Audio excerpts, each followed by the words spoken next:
Hi friends, ஒரு கைப்பிடி தேங்காய் துருவல் எடுத்து வச்சுருக்கேன். அரைச்சி பால் எடுத்துடலாம்.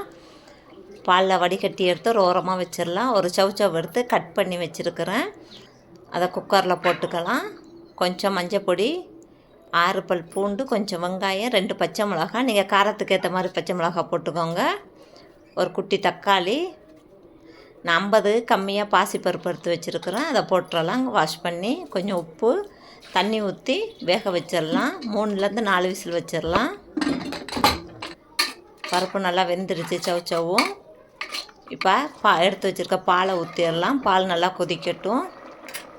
நல்லா கொதிச்சிடுச்சு. ஓரம் வச்சுட்டு தாளிப்புக்கு 2 ஸ்பூன் எண்ணெய், கடுகு, உளுத்தம்பருப்பு கொஞ்சம், ஜீரகம் கொஞ்சம், 2 கொத்து கருவேப்பிலை, கொஞ்சம் வெங்காயம் போட்டு நல்லா வதங்கினதுக்கப்புறம் கூட்டை ஊற்றிடலாம். அடுப்பு ஆஃப் பண்ணிடலாம். கொத்தமல்லி கொஞ்சம் போட்டு இறக்கிடலாம். ட்ரை பண்ணி பாருங்கள். இந்த வீடியோ பிடிச்சிருந்தால் லைக் பண்ணுங்கள், ஷேர் பண்ணுங்கள், சப்ஸ்கிரைப் பண்ணுங்கள்.